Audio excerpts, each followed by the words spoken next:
All right, we will get going. Good evening, everybody. It is 7:01 or so, at least Central Time. Welcome back. This is Trauma Module 1, session 3 for LC-1 fractures, covering everything controversial from non-op WBAT to ORIF.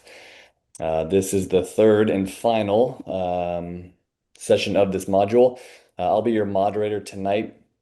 Again, I'm John Eastman. I'm here at UT Houston at McGovern Medical School. And once again, I'm privileged to be joined by my good friends and colleagues here in Houston, Dr. Patrick Kellum and Dr. Stephen Warner.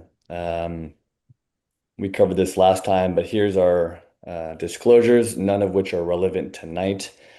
And as a quick reminder, again, this is the third session of this three-part webinar series for LC-1 pelvic fractures. And so just as a quick reminder, we did have our first didactic session covering aspects we'll go over again tonight. Then we had a really good journal club that was done about 2 to 3 weeks later.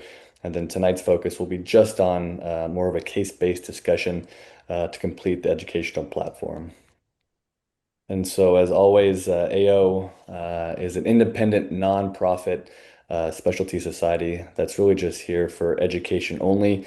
We will discuss treatment of patients tonight. However, there's no endorsement of any specific commercial service or product, purely educational. Just a few more slides on upcoming events. It's pretty surprising how fast these three parts went, but the next upcoming webinar from AO is March 10th, and that's with Dr. Aker in femoral neck fracture management, as you see there on the top. And then Dr. Rafi Neiman is going to be the leading moderator for Module 2, which will deal with open fracture management. And so keep a lookout and feel free to tune in for that as well. Also, an update for the upcoming pelvic and acetabular fracture management course. That's in Tampa, Florida. That's very closely associated with 1AO. I think as of a few days ago, there was 5 or 6 spots still open. And so just putting a plug out to see if anybody has interest to go, there's still some availability. Also, for the fellows that are tuning in or seeing this, just a reminder for the upcoming Fellows Forum that's in San Diego the first week of June. You do know about this, it's in your welcome packet. But any questions, please feel free to reach out to myself or Allison Babb to get you plugged in and planning to attend that meeting. And then lastly, this will be for a way in advance look at the ring fixator course that's in November. You can see a QR code that's on the screen there, but something to look out for as well. Okay, I think that's 4 minutes I was planning on. And so here's our quick layout for tonight. We had some moderator-induced technical difficulties, and we had a little last-minute switch. But Dr. Warner is going to lead us off with the first case and some initial thoughts. Dr. Kelm will go through a case. I'll go through a case. And then if we have time, Dr. Warner has at least a quick hitter that will try to hopefully tie things up. And so, again, we have built-in Q&A you see there at the end, but the goal is to have the ongoing discussion and try to maximize this hour. And so with that, I'm going to turn it over to Dr. Warner. Awesome. Thanks, Dr. Eastman. Going to be starting off with maybe hopefully a spicy case here. Definitely want to see some discussion, hear some discussion from my co-faculty as well as people listening in. So feel free to fire away. So this is a 11-year-old female who was in a car accident. So I think a lot of times we think about lateral compression type 1 injuries and more the geriatric population from low energy mechanisms, and but they often can come in a spectrum of ages and injury mechanisms. And so this takes us to the other extreme of a younger age and a higher energy mechanism. This is her initial AP pelvis X-ray. You can see she has a compressive binder on there, which you can see accentuates some of her deformity of her pelvis. And then here she is with the pelvic binder removed with the new AP pelvis there. So before we get, while my co-faculty are sort of perseverating over some of these details, I just wanted to kind of highlight some of the teaching points from the didactic session we had on LC-1 injuries from a few weeks ago. I think initially thinking about treatment options of operative versus non-op. Um, Two main features that you could think about are one is deformity and one is mobilization and potential discomfort associated with that. And these factors may differentiate your initial treatment plans. With regards to operative considerations, the main things we're looking at are the reduction sequence as well as the fixation, and then the techniques associated with each one of those. With reduction, our goal is to restore the pelvic ring symmetry. With regards to reduction techniques, we talked about the reduction ladder going from closed to percutaneous to more invasive open procedures.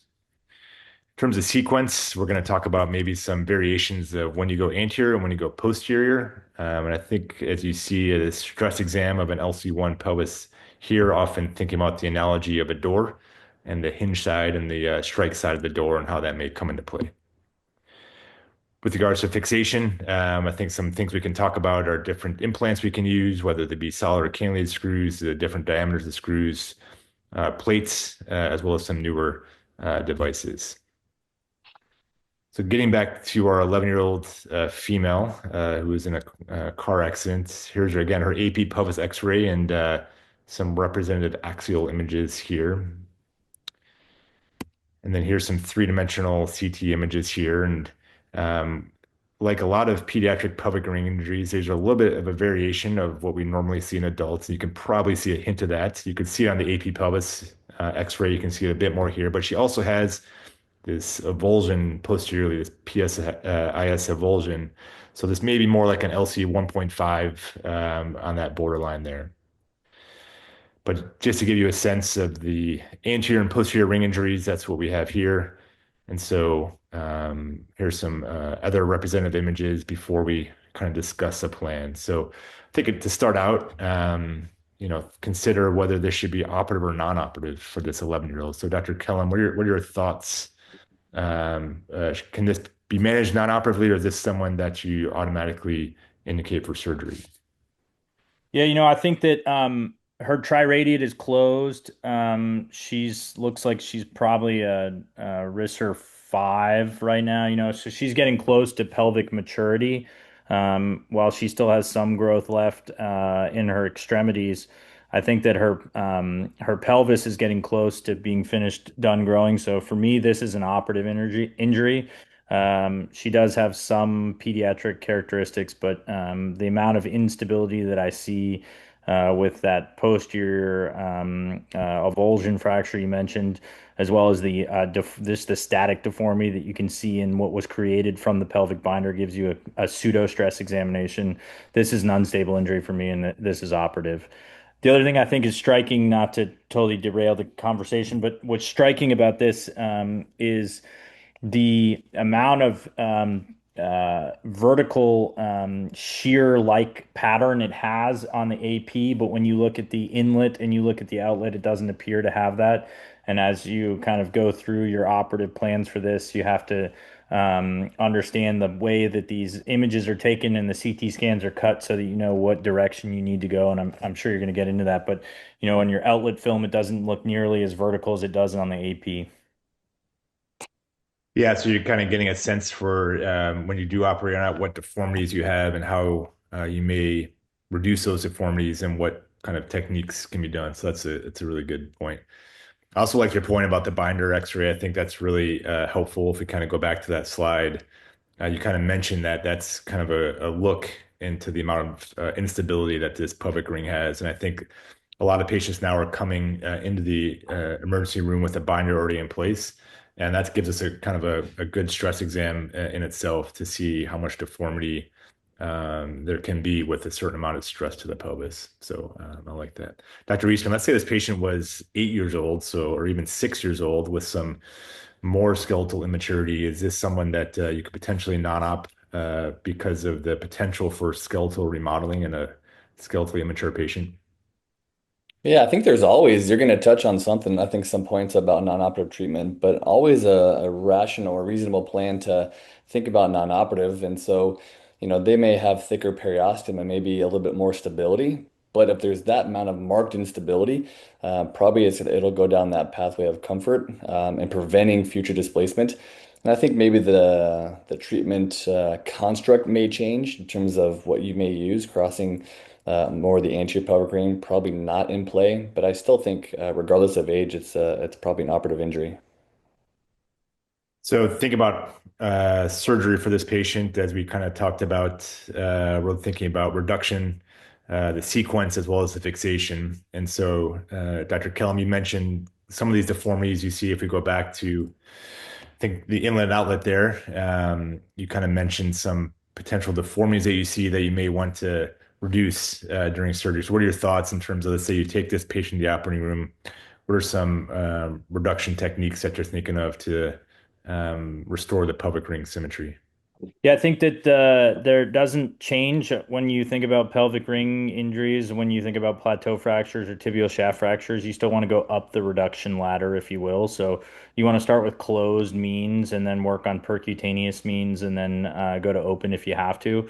This looks like, based on your inlet outlet three-dimensional images, that there's some internal rotation and maybe just a little bit of flexion.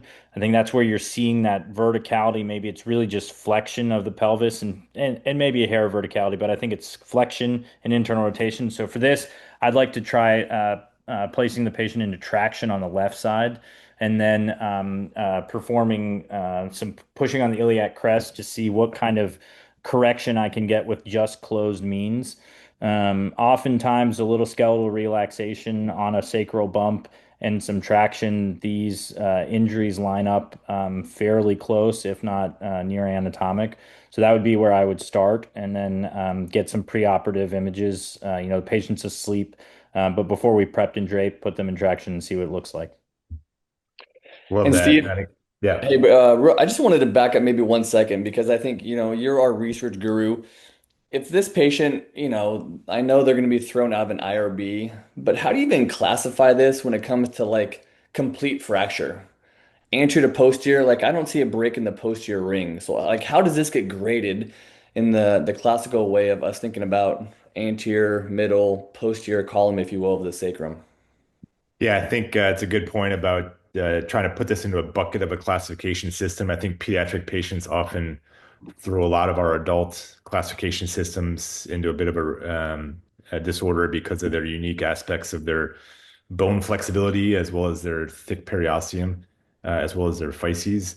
But I think looking at all the sequences of images, as well as the areas that are injured, including the combination of the anterior ring, the displacement of the anterior ring, there has to be some other injury in the posterior ring, such as maybe a partial sacroiliac joint injury, to Yeah. be able to generate the other aspects of the injury. So I would assume that there's some other soft tissue slash ligamentous injury in the posterior ring that would give it a complete posterior ring injury, which would create the rest of the fracture patterns that we see with the CT and X-rays. But that would be my take. So I'd say it's a complete posterior ring injury, even though we may not see it with the bone injury. But I don't know. What are your thoughts? No, 100%. Love it.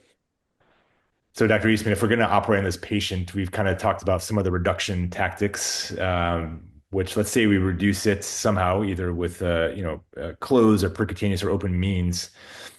In an 11-year-old patient with these fractures, what do you think would be your fixation method? You can see, for example, let's just stick with the anterior ring first. The normal uninjured contralateral right side, maybe you're thinking about an intramedullary implant for the superior ramus, the narrow aspect of the isthmus near the obturator foramen, as well as maybe the curvature of that pathway on the uninjured side. Or what are you kind of anticipating you could do to fix that anterior ring? Yeah, I think, it's so hard to plan for this. I still don't have a good way to properly say, yes, I have a corridor, no, I don't. I'm surprised sometimes when the osseous fixation pathway looks like it does on those select cuts, but then once you get them on and you get the appropriate inlet and obturator oblique outlet, there's more of a pathway than you think. But also the converse is true as well, in terms of the obliquity. And so sometimes you're surprised the other way. But I do think there are implants that let us get access to those pathways that are a little bit more challenging in terms of cannulated, smaller caliber screws. I don't think she's a candidate for anything larger that's curvilinear in nature, but I do think there are companies that make 4.5 millimeter long enough cannulated screws that we can access that. I think for a 11-year-old, probably even though it's a fairly medial exit point for the fracture, I don't know if we can get access for a retrograde screw, and so probably looking to do some sort of antegrade technique that may have some augmentations. But I still think with the closed triradiate that Dr. Kellen mentioned, I still think it's a candidate once the reduction's achieved that we can access and stabilize the ramus. Dr. Dr. Eastman, Collins, does in terms of antegrade or retrograde, does it matter where the fracture location is? I think for this parasymphyseal fracture, would it be better for it to be a retrograde screw as opposed to an antegrade screw? I think we have data suggesting that it doesn't matter. But if I had my druthers, I'd say that I'd feel more comfortable and make sure that depending on the curvilinear nature of the pathway, it's easier, just like a distal femur, it's easier to start on the smaller segment and then go up to the stable segment than it is try to go from the top down. But I think as long as the implant's bicortical, it's been shown through biomechanical and clinical studies that it doesn't matter. So I think either way is feasible from a fixation pathway. It's probably more so the anatomic limitations that I'd worry about. Perfect. Dr. Kellum, thinking about the posterior fixation, I think iliosacral screws are probably going to be the main implants of choice. I think maybe give us your thoughts in terms of whether you're thinking about reducing the posterior ring with some compression or whether you're going to just hold it in place with a fully threaded screw. So I guess the question would be, let's say you have your reduction. Are you going to compress the posterior ring with a lag screw of some sort or just stabilize it with more of a position screw? Yeah, I think for these, it's a little hard for me to predict right before we get the reduction because sometimes with traction, you get that internal rotation deformity out, and the ramus looks pretty close, but you have some gapping of the SI joint. Then I would probably use a lag screw there. But if I felt like on fluoroscopic examination that the SI joints looked fairly similar to the contralateral side, I wouldn't. I would just use a position screw. You can still get a little bit amount of compression with a fully threaded screw, but not a ton. So if you need to get no 5, 6, 7 millimeters of reduction, I'd use a lag screw. But my guess is with her, based on how things look, I would probably lean towards just position screws. But she's going to have very good bone, so the partially threaded screw wouldn't bother me if I had to use it in terms of fixation. Yeah. And Dr. Warner, I mean, this is something Dr. Rout taught us and talks about for sure, but this isn't the classic pattern of it, but a lot of times with LC-1s, whereas there's a sacral crush and there's a rebound, it looks like the joint is wide. And so you're kind of constantly reminding yourself that there's a sacral crush component, and then try not to chase that, to narrow the fluoroscopic view of it to see that that's my reduction. It's more of like a global pelvic symmetry than it is focusing on the SI joint width. Do you think about that as well? For sure. Yeah, you kind of read my mind. I think, and that may go into some of the sequence. For example, we know that these injuries have an internal rotation deformity typically. And so if you imagine if you compress the posterior ring initially without stabilizing the anterior ring, that may accentuate that deformity if you don't recognize that anterior sacral crush. And then you're going to have a hard time restoring that symmetry of the pelvic ring because you're going to have that sacrum and ilium fixed in internal rotation. So I think that's a really good point to keep in mind with these lateral compression injuries for sure. Dr. Eastman, does this little anterior sacral ala fracture make you less concerned about sacral crush, though? The fracture went through the SI joint through this little sacral ala fracture fragment, or you can have crush and that fragment. Well, I think both, right? I think anything's possible.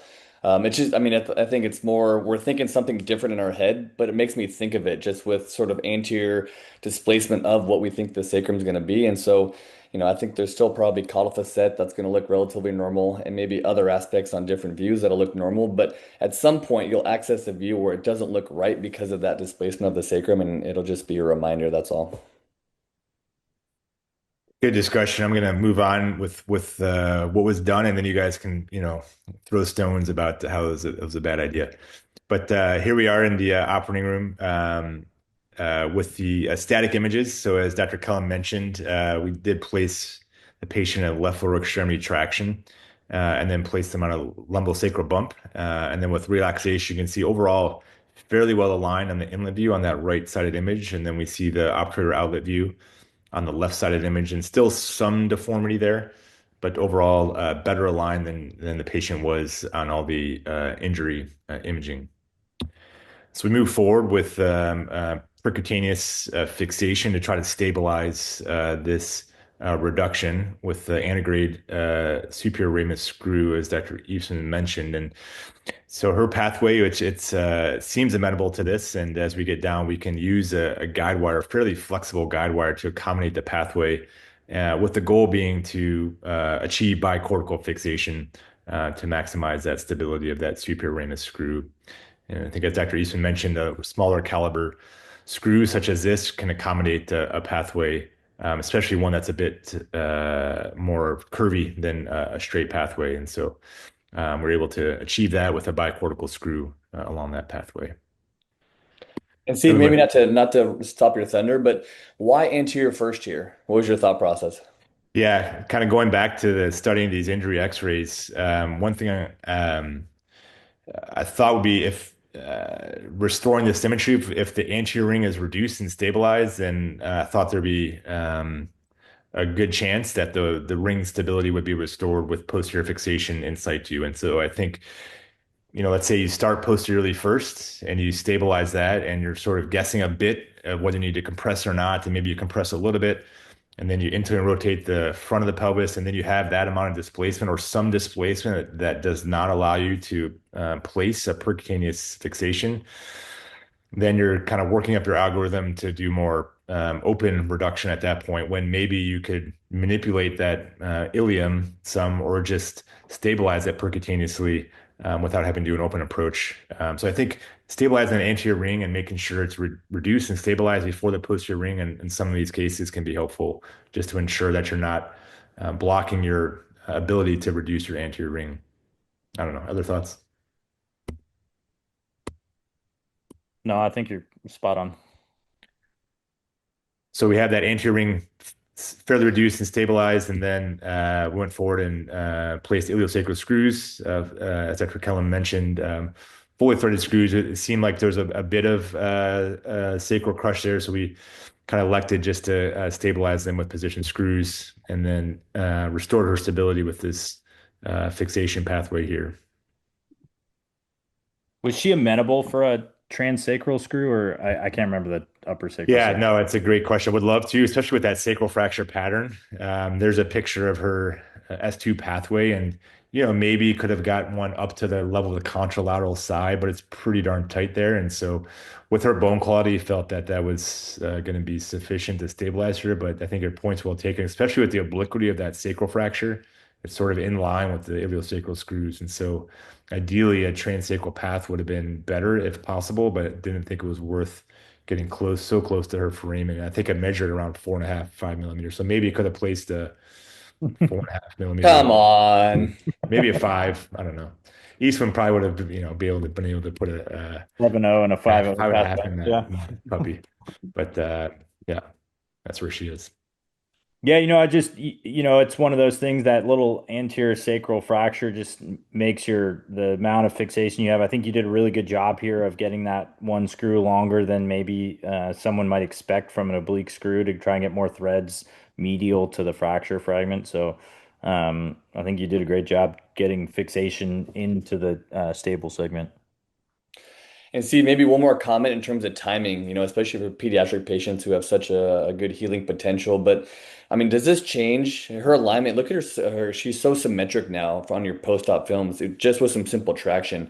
But what have you seen in terms of when does that stop? Is that 3 days, 5 days? Like when is that threshold crossed where maybe those simple reduction maneuvers aren't so successful? Yeah, I think especially in pediatric patients, getting them within a day or 2 or 3 days is the best. I think after 3 days, I think you really limit the amount of closed manipulations you can do in some of these patients. I think for more geriatric patients, it's a bit different in terms of their bone quality and healing potential, so maybe not as important, but still, I think any time you can get to a pelvic ring injury sooner rather than later to help you maximize the possibility of closed reduction means, the better. And so as PK is pulling up his, just a reminder, the Q&A box is open. We don't have any takers yet, but man, we're chomping at the bit to have some discussion. So please fire in if you can. All right. Well, thanks, Dr. Eastman, for having me today. Hopefully, I don't dumb down the conversation too much. Um, so this, I think, is a pretty interesting fracture. I'll try to go quickly. There's just mostly some post-operative things that I think is interesting for this lady. She's an 85-year-old female. She had a ground level fall after taking a sleeping aid. She's 4 months out from a total knee. She's really been struggling with recovery, pain, range of motion, getting around, and she was just not sleeping well. So she had her PCP prescribe her some Ambien to try and get some rest. And she fell out of bed, getting out of bed, trying to go to the bathroom. She went to an outside hospital and had a positive fast with free fluid around the bladder. She had a Foley catheter placed and had frank hematuria and was transferred to our hospital. Um, she has this pelvic ring fracture, but Dr. Warner, anything about this frank hematuria that leads you one way or the other? Is this totally leading you down the wrong pathway, or is this a pertinent positive? No, I think it's always something to be mindful of, especially with the proximity of some of these parasymphyseal fractures. Even with a low energy mechanism, I think the potential of a bladder injury is always there, and I think should prompt some further evaluations with a cystogram to look for any bladder injury. Love it. It's almost like we planned this. So we didn't. She she gets a cystogram. She has this. Dr. Eastman, is this someone that needs a washout? Do I need to? I've read all this literature. It's been coming out. The bladder injuries. The bladder has its own ecosystem of bacteria. Do I need to I need to do an open approach to wash this out? Is this going to get infected, or can I just stick a Foley in this and ignore it? Well, if you believe the data, which I think I do, I mean, I think that it's been shown that the patients that don't have open repairs, they're at a higher risk with or without implants in terms of a deep infection. I think tongue in cheek, a urologist would always say that if you get two bladder cells in the same room, they're going to heal. And I think we've probably all seen cases where that doesn't quite happen for a whole host of reasons. And so I think overall, at least I'm fairly aggressive at trying to coordinate with urology to get that repaired. I think it's probably the best thing for the patient, but then also for us in terms of minimizing any long-term deep pelvic infection. You agree, Dr. Warner? This is kind of a mandatory open approach. Wash out the abdomen or the space of Retzius and get urology to repair the bladder before you, even if you're just putting a percutaneous screw in. Yeah, I think it would. I think you can see the instability already, especially the instability that creates a bladder injury. And I think treating this with some fixation of that anterior ring would be helpful to maintain stability. And so I think if you're going to do that, it would be worthwhile to minimize risk of infection, combine, procedure urology to repair bladder, and then clean out, wash, fix. Okay. Here's her CT scan.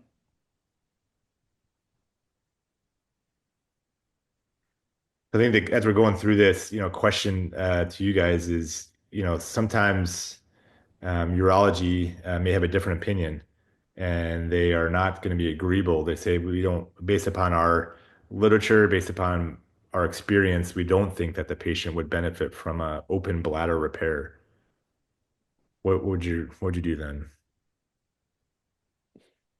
I keep shopping, Dr. Warner. I keep shopping. You know, I I'll mean, let you know. everybody loves I'll to let you get know what I the do. hot coke when Urologist.com. you're You not just try on to go call. online and find one. Phone a friend, you know? It's not am I on, it's are you on? You are now.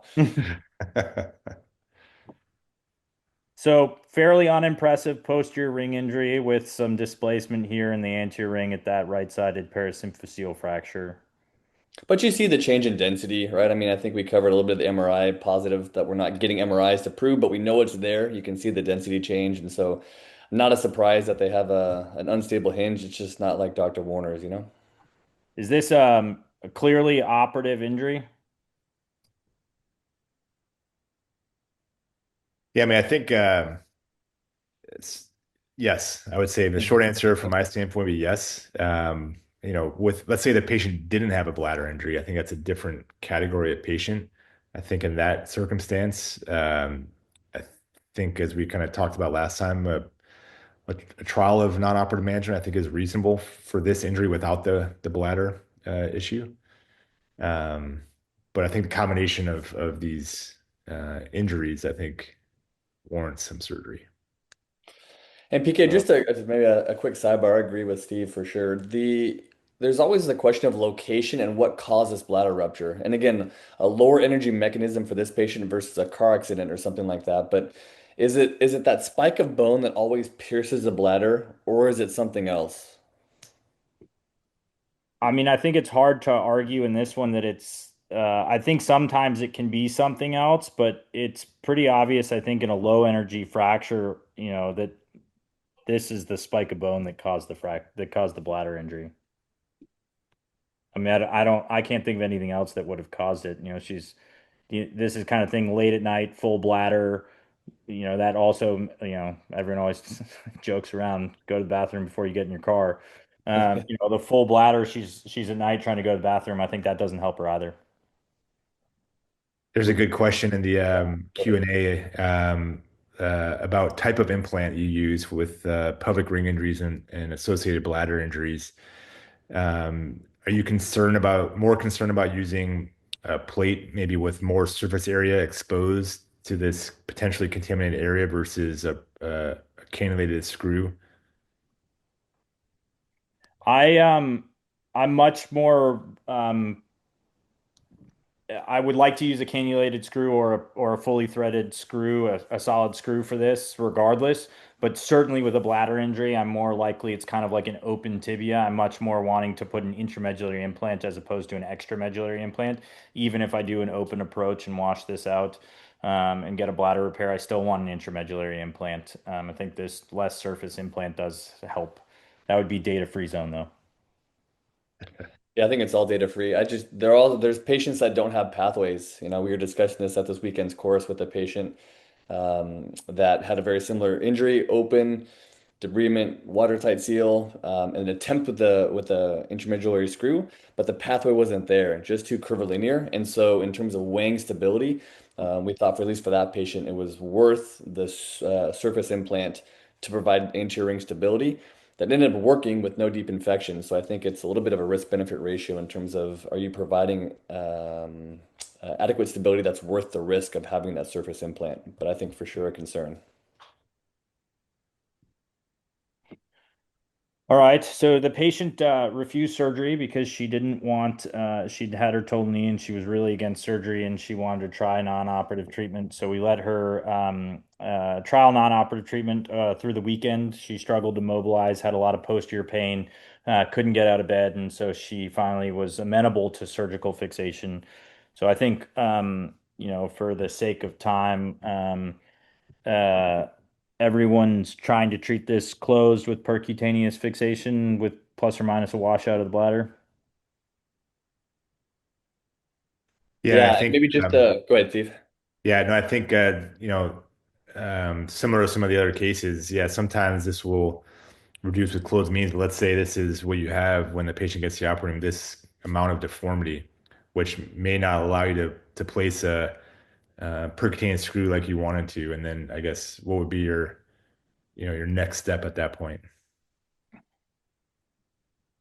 Yeah, so We'll get there. Good question. Nice.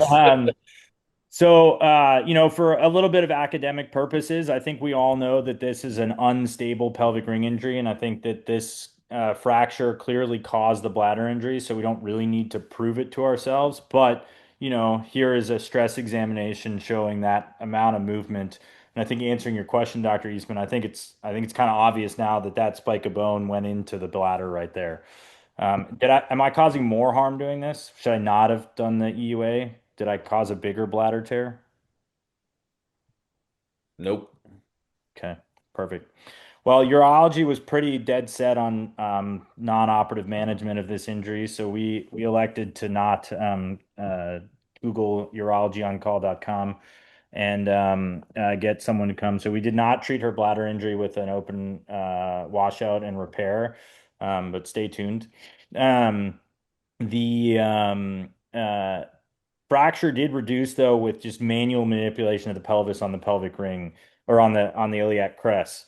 And so I think there's a couple things to answer your question, Dr. Warner. I think you could put a frame on this pelvis. It's an external rotation force that you need. So I think you could put an external fixator on this and use the compressor distractor to dial in the reduction of the external rotation that you need.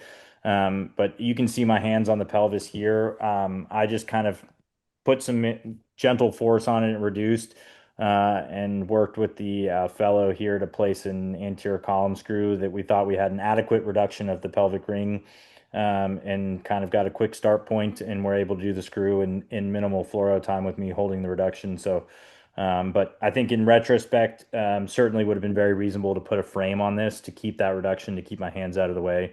But this was, we kind of had it and we wanted to keep it there and not try to lose it. Eastman, I think you're putting a frame on this to hold that. Well, I think if you can't, if your manual reduction isn't sustainable or adequate, I think that's the next step up. I think trying to get the reduction is probably the most important thing. And so if you can maintain it, great. And if you can't, great. And so I just think there's a route for both of those. Dr. Warner, are you happy with this screw? Bicortical, high five. We're pretty good. Move on. High five. Okay. Dr. Eastman, Like, you agree? Well, I could be persuaded to. I mean, it's tickling on that inlet. I'm not quite giving you bicortical, but stay tuned. I think. Okay. All right. So then we went to the posterior ring. I think we can talk, you can have a whole session on how do you kind of deal with osteoporotic bone with bowel glass to see, but we went on to one place. quick question on that. One quick question that came up recently that I think came up in a maybe it was I don't think it's published yet, but maybe it was an OTA session at some point within the past few years about a technique to help move the bowel gas out of the way in these geriatric patients who, they've been on the floor, they're constipated, they have a bunch of bowel gas in the way of the outlet image here. Do you guys know of any techniques to do this, to move the bowel gas out of the way? People talk about all sorts of things, but have you guys done anything that you do reliably or that you've seen work?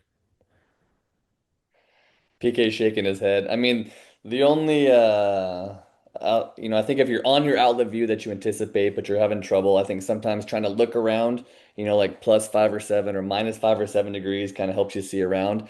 But then I have seen and had some success with just like manual manipulation of the stomach and the bowel. It tends to maybe move some gas around, so maybe you can see your landmarks a little bit better. But that's about all I got.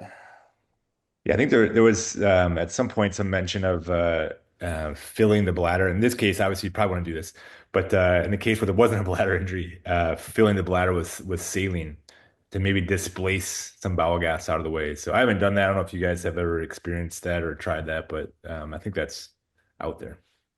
I like it. I hadn't heard of it until, that was brought up, a couple weeks ago, but I think if I'm really struggling, it's worth a try. It makes sense. We put water in the wound all the time to try and get the flora to look better on acetabulums and things like that. So I don't think it sounds interesting. I'm curious. So we did two screws at S1 and then a transsacral screw at S2. And here's our post-operative CT scan showing safe, adequate screws. And here we go. Do I get credit? A minus. A minus. Okay. All right. WBAT, Dr. Warner? Yeah, WBAT with the walker. Go back through that the anterior ring again. Just curious to see all the air densities around there to see how close proximity it is to the fracture. Okay. Yeah, WBAT with the walker for sure. Did I commit malpractice not getting this washed out? No, stop. Controversial area. Gray for sure. Hey, PK, there's a good question from Ren Gardner talking about the size of the segment in terms of choosing retrograde antegrade, but how big of a segment do you think is able to be held adequately with the screw, or do you have to opt for some sort of surface implant? Again, maybe not specific for the bladder, but for just in general for pelvic rings. Any thought about the size of the fragment that dictates direction, and or is it even possible to maintain percutaneous with that? Yeah, I don't have a good a number. There's certainly no literature on it, but I don't have a centimeter, centimeter half, something that you can measure. I think you need a at least a centimeter, centimeter and a half of screw, a significant amount of threads across into the segment of the parasymphyseal. Dr. Rout talks about this technique, and I think in her it would have been a smart thing to do. Might not have worked as you'll see, but you can start in the contralateral pubic tubercle and use that as also a retrograde screw to get more fixation and more screw threads into a stable kind of segment since the symphysis is connected to that parasymphyseal fracture. I think if you can get a retrograde screw in some of these more comminuted parasymphyseal fractures, it's probably better. But again, like you said, that's not, there's no good data to present that. And I think there's enough data that says that you don't have to, but we'll see here in a second whether I did poorly or not. Okay. Um, so Dr. Eastman can go. She shows up at 6 weeks. We made her weight bearing as tolerated with a walker. She was 85. I thought that, she really needed to get going and was not tolerating being non-weight bearing or touchdown. So we made her weight bearing as tolerated. Uh, what happened? Ruh-roh, Reggie. Infection? Question mark. Nope, wounds are healed. Totally fine. No redness, no anything. Well, I think much to Ren's question, I mean, sometimes that small segment, the obliquity, there's comminution we don't see that leads to maybe there isn't as much stability from that anterior ring fixation acting as a strut like we'd think. And so sometimes, you get a sense of where your screw was. If it was a little bit longer, say 5 longer, maybe it abuts the contralateral tubercle, like you were saying, to give you stability. But maybe it wouldn't have changed. It's more just a bone quality and instability problem that's with her bone, even with pretty strong fixation posteriorly. Yeah, I mean, I thought that arguably this might have been, someone might say this was over fixed in the back. I was There's going to ask you that. Yeah. too much fixation for what the fracture was. And then this screw is in the bone. This screw isn't like around the bone. This screw is cut through the tubercle on the contralateral side. Dr. Warner? Yeah, this is it's yeah, I think these failures like this are really interesting to look at and the mechanism of failure. So I think it's just as a testament to the bone quality of that parasymphyseal bone and its ability to hold the screw and maintain that reduction. Should I have done Um, retrograde? no, Do you I mean think? I'm just thinking about what would you have done differently? I don't, um, you're not going to be able to put a larger diameter screw in that pathway. So I don't think anything different would have been better than what you did. Yeah, so I saw her, I pull up films in clinic before I go see patients, saw this and was like, oh, woo. Yeah. We have a conversation to be had. Got to the room at 6 weeks and she was all smiles, pretty happy. She was feeling so much better than she was before in clinic or before in the hospital. She was walking around. She ditched the walker. She had a little bit of urge incontinence. She'd had her Foley taken out at 4 weeks after her repair or after her non-operative trial, and she was doing pretty good. Had some in urge incontinence, but no pain. She was walking. She was feeling pretty good. Just let it go. Let it ride. Let it ride. Let it The ride. dice. We let it rode. At a year, she shows up. She has no urinary symptoms. She has no signs of infection. She doesn't even know that her pelvic ring is completely malreduced and she has a screw in the bone. And yeah, so her parasymphyseal fracture is just floating out there in outer space. But she's That's doing fine. wild. She's doing fine.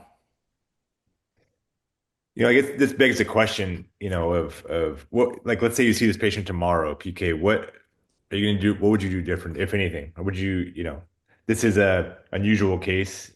We treat a lot of these patients with the same kind of algorithm, and the, vast majority don't have this issue. So would you change anything that you do based upon this patient?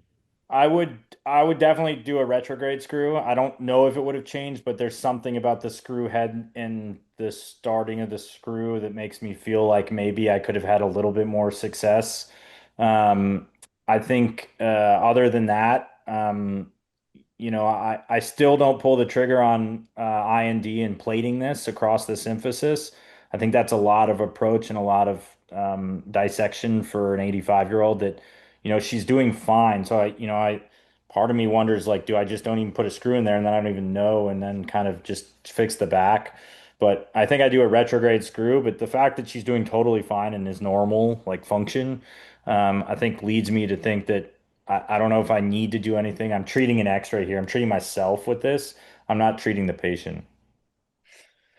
And PK, I mean, the question is, does she even need surgery if she tolerates this malunion so well? But my other question too is there like subclinical infection, like the biome, if you will, that's there? It's not enough to cause systemic stuff, but just like we see a lot of tibias that are just kind of atrophic. They have subclinical infection, but just it interferes with healing. And maybe that was in play here as well, or no? For sure. I mean, I think you certainly can't rule it out. She has some level of like, there's something that looks like it's trying to heal along there, but I think that certainly there's something that could be subclinical infection. But again, she has no symptoms and she's doing fine. So, do we need to worry about it? I don't know. And then if you're going to open up and wash it out and repair the bladder, I wonder if that would have kind of sped her bladder recovery up. She did have some urge incontinence for a little bit. So I wonder if I should have done that. So that's maybe one other thing I would add to this. Like y'all had kind of jumped on it early and I guess I kind of ignored it. But um, I don't know. Okay, here we go. 66, car accident. And she's got this. She's pelvic pain. It's isolated, but she's unstable.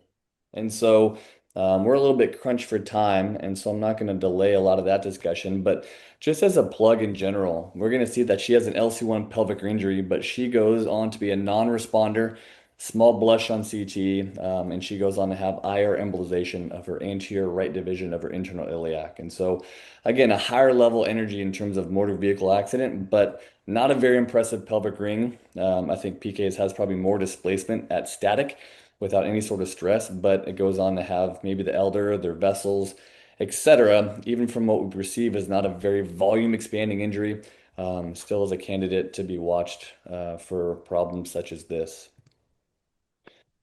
Here are some very select images I think shows her pathways, her sacral fracture, her comminution of her anterior ring, her posterior slope, and then just some select CT cuts in terms of her 3Ds, inlet outlets. And so again, there's nothing sneaky here. I think her diagnosis is as described. You kind of see some asymmetry. I'll go back just 2 clicks. Her left SI joint. I mean, I think Dr. Warner described this LC 1.5. There's some kind of consistent asymmetry of the left being wider. And so I'll just open it up to treatment. PK, what are you doing for this? Anything? Yeah, I mean, I think this is a globally unstable pelvic ring fracture. You have a complete zone one fracture of the sacrum. You have instability here in the anterior ring along the ramus, and then I do think that there's some level of SI joint disruption whenever there's kind of visible differences. I think there is an injury. Sometimes that's a very benign injury, and we've all shown each other cases that sometimes that's not a very benign injury. It starts to really become evident as you start to fix the other parts of the ring, and you kind of forget about that one because you're just going to put a screw in it, and then you come back to it, and now it's widely displaced, and you have to start to think about where things went wrong. So, I would address that first, so that I didn't. That's nearly reduced, so that would be kind of a partially threaded screw. Traction on the right, and kind of see what I got. But this is an operative injury for me. All right. Dr. Warner, anything different?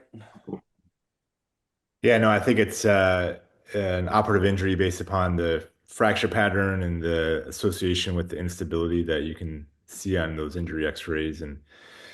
But no, I think it's this is a little bit of a variation as well with the contralateral parasymphyseal fracture, which I think is always interesting, how these pelvic rings fail, where most of them will fail with the ipsilateral parasymphyseal fracture, but sometimes you'll see these contralateral fractures. So I think it's important to recognize that by just the AP pelvis, you may not appreciate which side of the posterior ring is affected. And so really good to scrutinize the CT and know which is the unstable hemipelvis.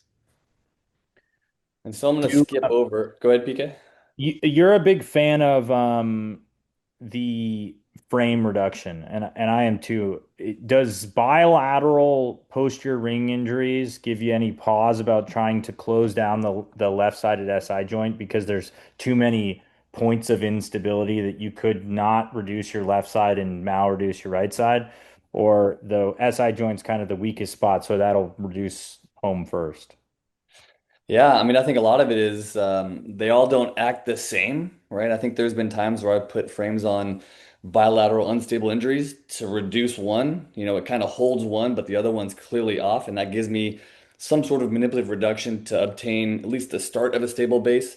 And then once that's stabilized, I can kind of undo that and then keep going down a fixation pathway. And so I think just because bilateral doesn't mean it can't be done, but then sometimes something else has to happen. Maybe percutaneous of one versus the other. Like some other algorithm has to kick into play if it's not going to work. And so I think I'm going to skip my plan, but here's just an EUA. I think Dr. Warner brought it up in terms of, or PK2, and in terms of assessing what we see on static imaging is what it actually is. It uncovers incomplete injuries that we didn't even suspect, and then maybe proves others that are there. And so here's just a couple shots that show just medial compression for all these, just inward compression on both iliac crest, just a couple different views. Here's that left SI joint with some improvement. And then here's the outlet view. And again, you kind of see the improvement with the left SI joint. And so does that change your sequence or anything? Did that do anything for us? Yeah, I mean, I think it's really helpful to assess that left SI joint as you did and see how it behaves with that manual reduction. Um, and so I think you're trying to think of sequencing this when you have kind of 3 points of instability, the right sacrum, left SI joint, and left parasymphyseal fracture. Um, so I think it shows you that you need to ensure you have stabilization of that left sacroiliac joint. So I think in terms of sequence, I don't know if you can get into it, but I think lots of options. But overall, it seems like the ring is fairly well reduced in these static images. So I think maybe you could consider some sort of lag type screw for the left SI joint to help reduce that, which it seems like it did, um, versus using a frame to get all of your reductions, which you could probably do as well. Yeah, I like that. I'll just back up a couple slides, but this was my thought, right? So EUA, and then PK, again, it was I kind of alluded to it, but I think what if we can create a stable side first? And so her overall alignment for the right hemipelvis is pretty spot on. And so I thought if we can provide stabilization for the right side, now that becomes my stable base that I can now build back to and address that left SI joint. And so if we kind of go down this pathway, and again, time is a ticking, but you kind of covered your sequence. It's great. And so here's just guide wire and drill insertion and drill advancing, respecting the osseous morphology, guide wire. And then one thing I added in here was just this concept that you guys make fun of me for the scratch all the time. And so, I have these two slides with just a different patient, but just a guide wire, a thicker 3-2 guide wire with some threads that we kind of scratch. In the alar zone, we scratch high and anterior. And then in the tunnel zone, we scratch low and posterior. Is that something you guys like to do, put effort on? I'm not sure if everyone who's on or going to watch this, has thoughts or experience with this. Yeah, no, I think it's great to, it's even though the imaging looks as it should and you feel fairly confident that you're instrumenting the osseous fixation pathway, I think sometimes we're deceived, especially with the different tilt on the X-ray and osteoporotic bone. So I think anything you can do to improve your confidence that the screw is being placed in the fixation pathway, the better. Yeah, maybe one more data point that can help you. Perfect. And so, again, I think just like Dr. Kellum's case, we have S1 iliosacral, not big enough for two, or it could have been, but we only put one. S2, Hey, here we're I know gonna, we're running out of time. Can you go back one yeah, slide? what you got? Like one more, whatever that other outlet you had. This is a different case? Totally different Okay. patient. All right. Okay. Sorry. No, keep going. I was like, whoa, what happened to your SI joint? I'm not trying to bamboozle you here. Yeah, you're good, good, good. Sorry, I missed that. All right, and so here's S2 drill going across, and then here's for our guide wire. And just a subtle point, we're going to stop short of the left SI joint, but we'll still advance the guide wire into the joint to give us a specific point that our screw is going to stay contained in the pathway and not have any sort of drift. If we're not paying attention, those aggressive threads can maybe go for a different path. And so it's there initially, and then we're going to back it up, but just to point that out. And so now the screw is in, stopping short. And then we take a look on our left hemipelvis now. And so here's a AIS Shands pin. And then now we kind of do an EUA on that left and see what kind of vector we need. And so here's with the left Shands pin just going directly medial. And you see that left SI joint improvement. Still looks a little bit irregular, but for sure improved. And then here, if we go oblique, as you see, we'll kind of go back and forth. You can see some of the subtle difference with a different vector. And so I thought that for this SI joint, that's what it needed.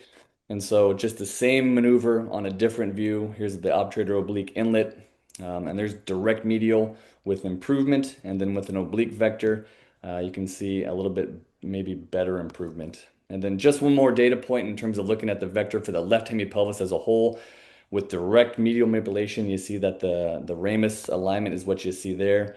And then with an oblique vector, maybe it's a little bit more better aligned. And so, again, I think all three of those data points made me want to think an oblique vector for the frame. And so then here it is.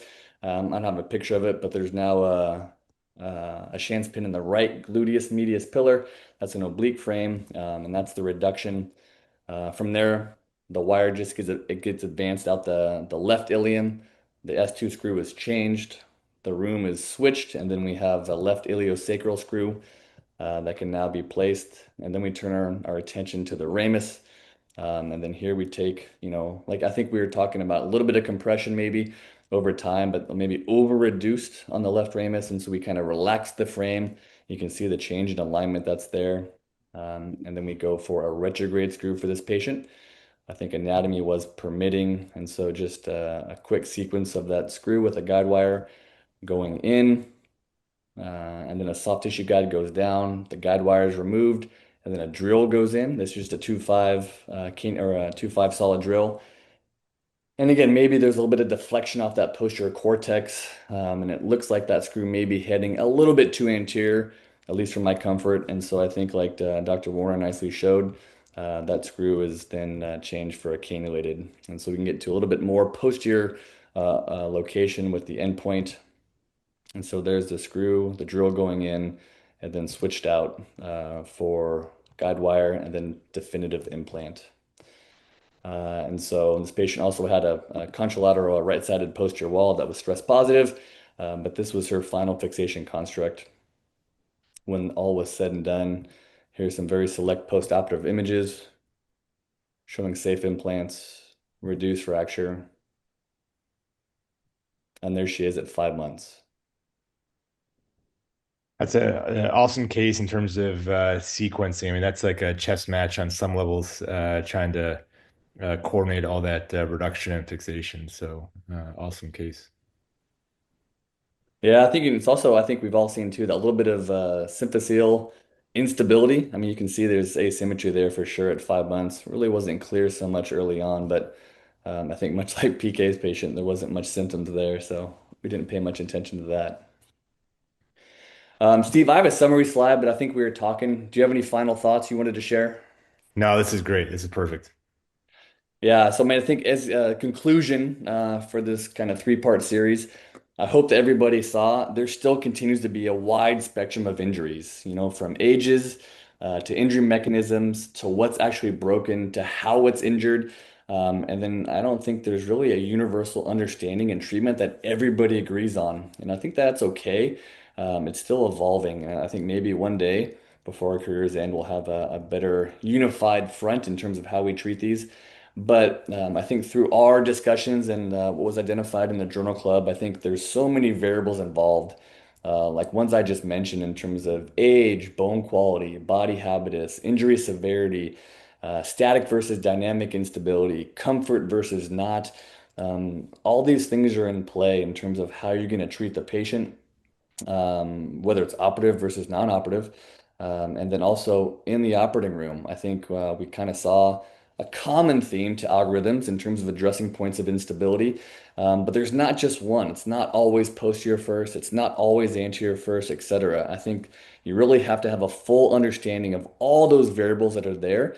And I think that kind of guides you down a pathway that usually works. And so I'll leave my comments at that. I would invite anybody to reach out. There's my email below.